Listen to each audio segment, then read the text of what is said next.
আর নাড়ি বেরিয়ে গেছে কি এইখান থেকে আবার নাড়ি সব প্লেটে বের করে কোথায় কি ক্ষত আছে না আছে সেইগুলো চেক করে এখানে আবার ব্যাগ সিস্টেম করে দিল। এখানে 6 মাস ওই ব্যাগ টেনে নিয়ে বেড়াতে হয়েছে আমার। ওই রক্তগুলো বেরোতো না না না, ওই যা খেতাম ও পায়খানার মলে যেত না। নাড়ি বুড়ি তো সব ছেড়া, সব তো বাধা আছে, ডাক্তারে করে রেখেছে। কিংবা কেউ উঠে আমাকে দাঁড়াচ্ছে এভাবে, আমি দাঁড়াতে পারছি না, এভাবে পাকা দিয়ে পড়ে যাচ্ছে, মানে এতে কোনো অসাড় হয়ে গেছে। সুন্দরবনের গেওখালি জঙ্গলে 6 জনের একটি দল গিয়েছিল জঙ্গল থেকে মধু সংগ্রহ করতে। জঙ্গল যাত্রার শুরুর দিন থেকে ফিরে আসার আগের দিন পর্যন্ত সবকিছুই ঠিকঠাক চলছিল, কিন্তু যেদিন তাদের জঙ্গল থেকে বাড়ি ফেরার কথা সেই দিন সকালে শেষ লটের মধু সংগ্রহ করতে গিয়ে আনুমানিক সকাল 8টা থেকে 8:30 এই সময়ের মধ্যেই তাদের একটি দলের ওপর বাঘের আক্রমণ ঘটে এবং সেই দলের মধ্যেই ছিলেন এই দাদা।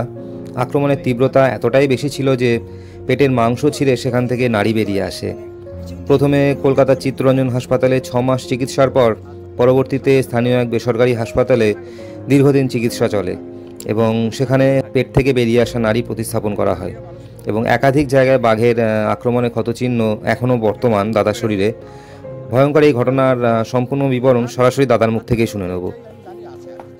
আমি মহল করতে গেছিলাম সুন্দরবন জঙ্গলে, টাইগার ডিপার্টমেন্ট জঙ্গল করতে যেয়ে আমরা ছিলাম 7 জন, মানে বোর্ডে 7 জন ছিলাম। এবার 7 জন মধু কেটে যখন চলে আসছি, আসার পরে ওই বাঘ জঙ্গল থেকে আমার পরে লাফিয়ে পড়ে, সাইডের থেকে লাফিয়ে পড়ে।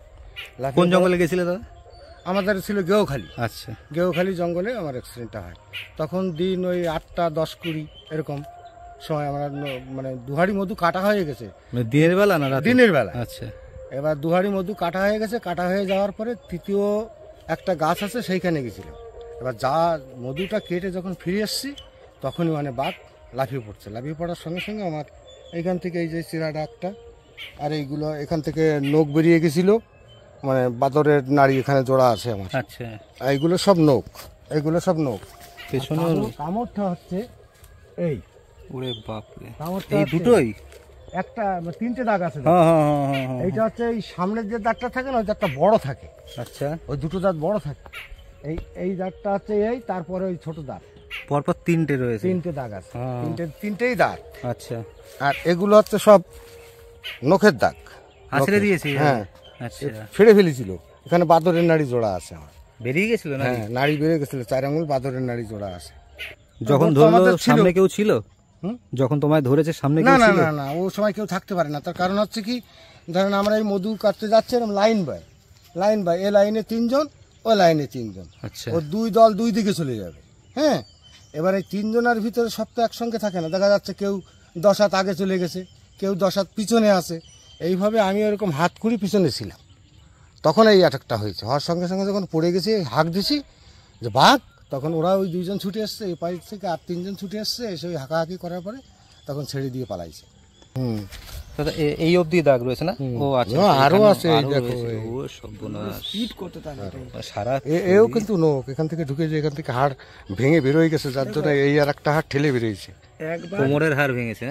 এই সাইডে এতবার মানে খাবলা মেরেছে হাত দিয়ে, মুখ দিয়ে। হ্যাঁ, দেখিয়েছি। শর্ট টাইম, এটাই দেখো, ভেবে দেখো, সব ওই সেকেন্ডের মধ্যে সব তুলে নেওয়া জিনিস তো। এই যে এখানে লেগেছে তো, যখন এই নখ মেরেছে, তা আমি তো এইভাবে পড়ে গেছি। পড়ে গেলে ফার্স্ট যখন অ্যাটাক করে কিরকম কিছু বুঝতে পারোনি না, কিচ্ছু বোঝা যায় না তো।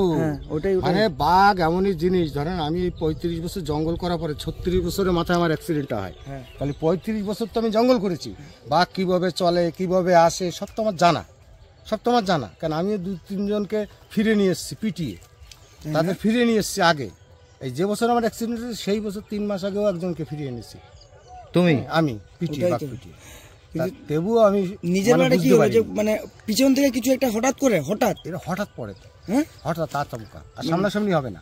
আগে হাত মারে না, আগে মুখ মারে, এইভাবে লাফিয়ে পড়ে আগে নখ লুকিয়ে থাকে। তারপরে এই ধরার পরে ট্রিটমেন্ট কোথায়, কিভাবে কি ধরার পরে ওখান থেকে আমাদের বোর্ড ছিল। আচ্ছা, বোর্ডে আমাকে তোলার আগে ওখান থেকে ফোন করে দিয়েছে আমাদের এই ঘাটে সুজিতকে।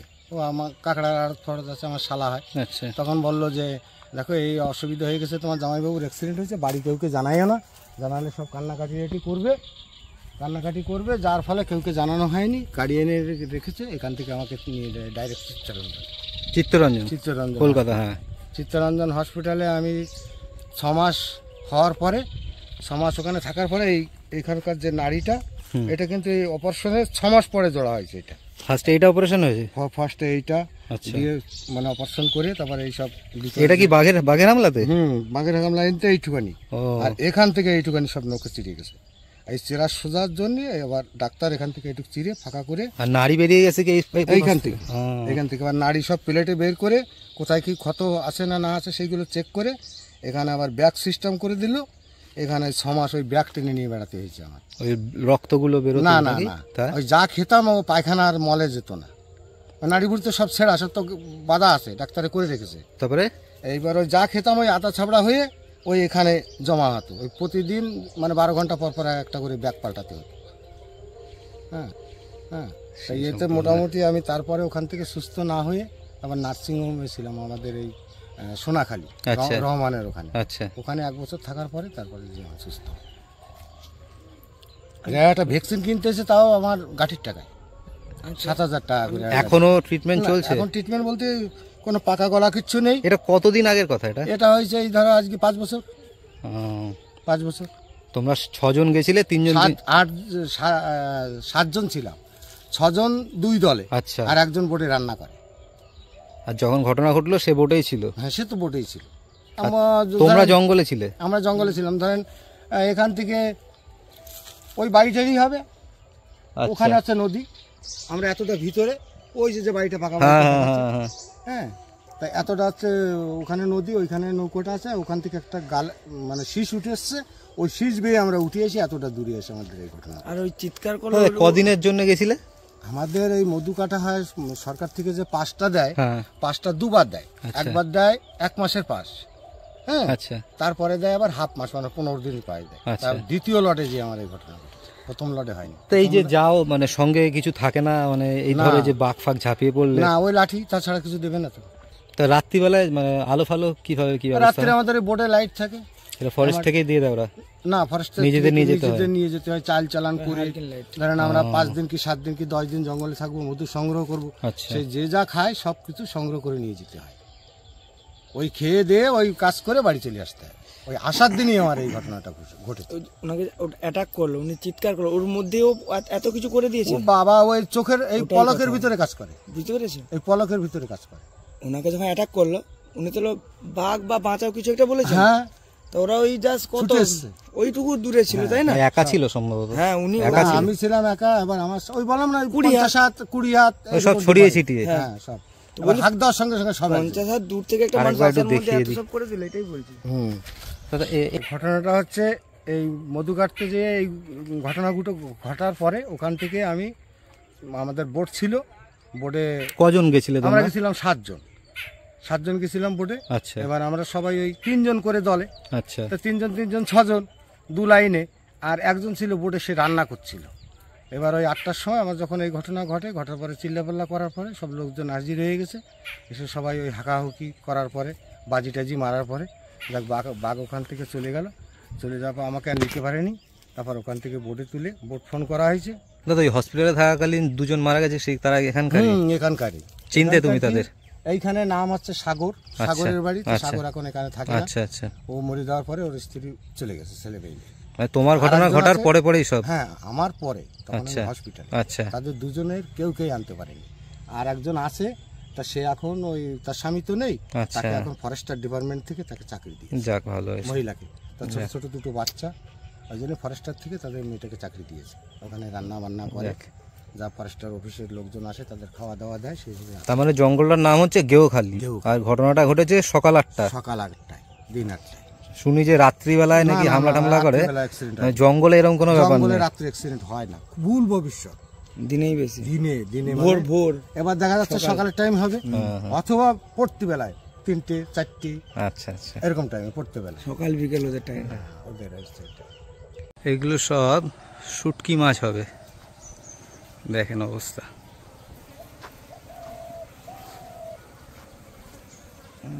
গন্ধে দাঁড়ানো যাচ্ছে না এদিকে।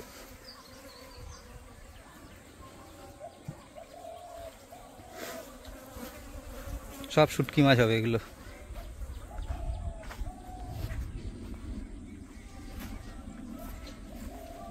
দেখেন,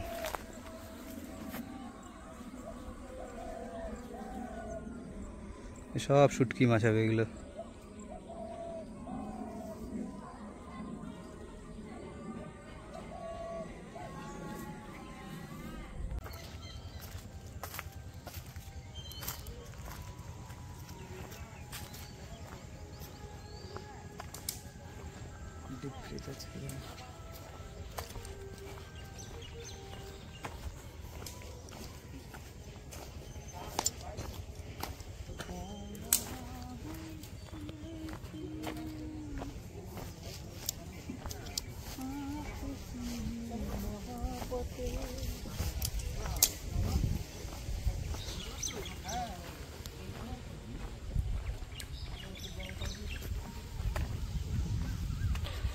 নমস্কার বন্ধুরা, সুন্দরবনের একটা নতুন ভিডিওতে আপনাদের সবাইকে স্বাগত।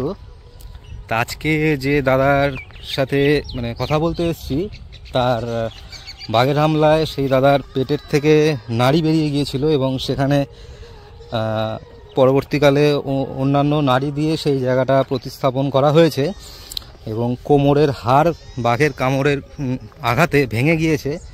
কোমর, হিপ জয়েন্ট এই হাড়গুলো ভাঙা। তো সেই দাদার সাথেই কথা বলবো এবং আমিও দেখবো, আপনাদেরকেও দেখানোর চেষ্টা করব মানে আক্রমণের তীব্রতা কতটা মারাত্মক হতে পারে বাঘের। তো সঙ্গে থাকুন।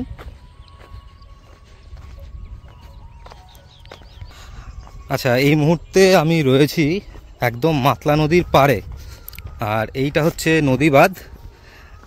এইটা হচ্ছে মাতলা নদীর চরে গড়ে ওঠা জঙ্গল, আর এই দিকটা হচ্ছে গ্রামের এরিয়া, ফিশারি। কিন্তু শুনলাম এখন সেখানে শুধুই কাঁকড়া চাষ হয়, মাছ চাষ হয় না। আর এইটা সম্ভবত না, এটা হ্যাঁ, ওই যারা সমুদ্রে বা গভীর জঙ্গলে মাছ কাঁকড়া ধরতে যায় তাদেরই ট্রলার রাখবার জায়গা। এদিকে অবস্থাটা দেখুন, দূরে শুধু একজন মানুষ দেখা যাচ্ছে, আর কোনো জন্তু জানোয়ার কিছুই নেই এই দিকটাতে। গভীর জঙ্গল এই সাইডটা।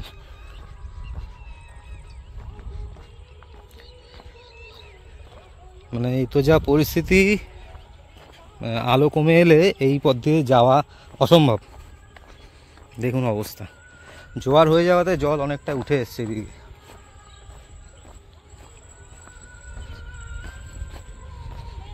এই সোজা বাঁধের রাস্তা কত দূর অবধি গেছে জানি না, আমি প্রথমবার আজকে এসছি এদিকে। তো চেষ্টা করছি যতটা যাওয়া যায়, মানে যতটা অ্যাকচুয়ালি আমি যেতে পারবো। দেখুন এদিকে জঙ্গলটা, আমি ফাঁক ফোকর দিয়ে একটু দেখানোর চেষ্টা করছি। এত বড় বড় গাছ,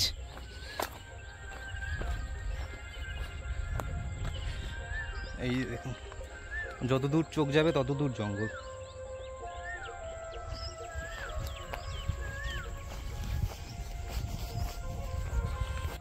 এবার খানিকটা জায়গা দেখাতে পাচ্ছি।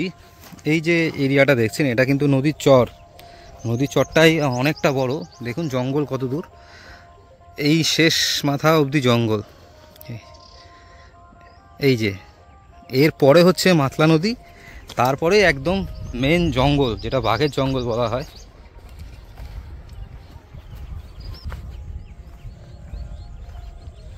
একদম নিস্তব্ধ নিরিবিলি জায়গা, আর বসতিও খুব কম। এই দিকটা এই চাষের এরিয়া, আর এই হচ্ছে জঙ্গলের সাইড।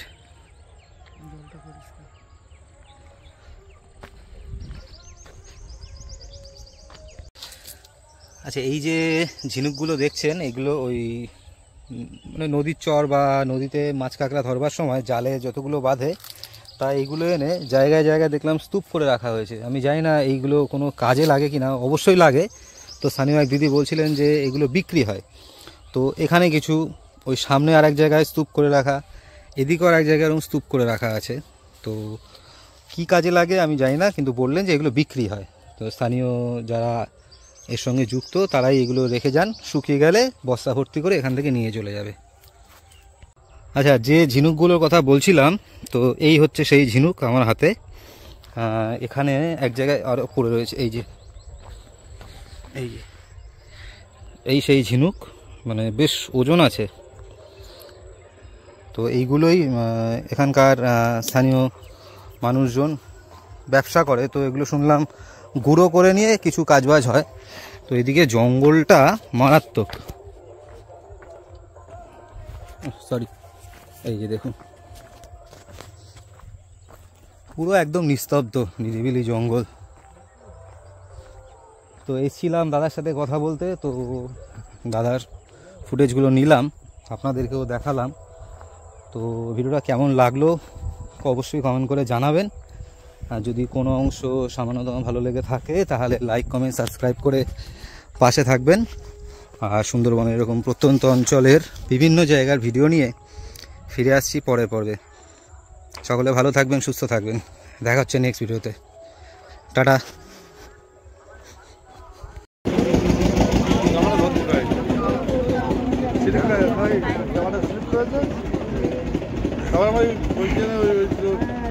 ঢালাই প্রসাদ আমার হাঁটতে লেগেছে।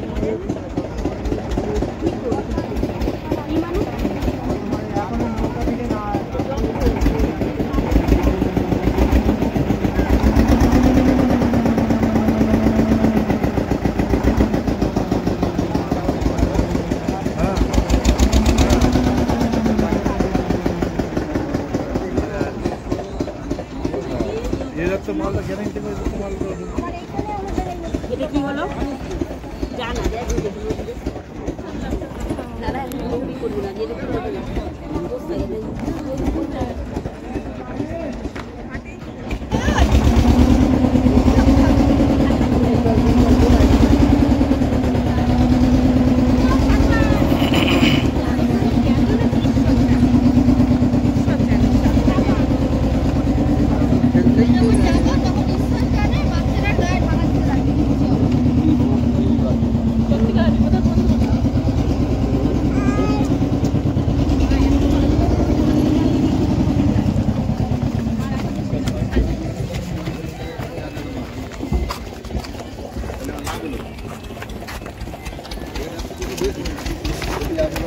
লাগাবে না।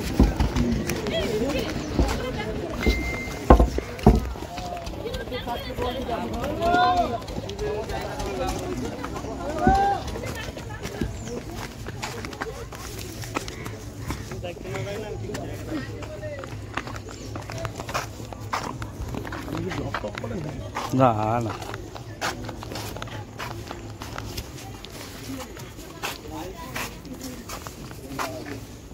ও বাবু আপনার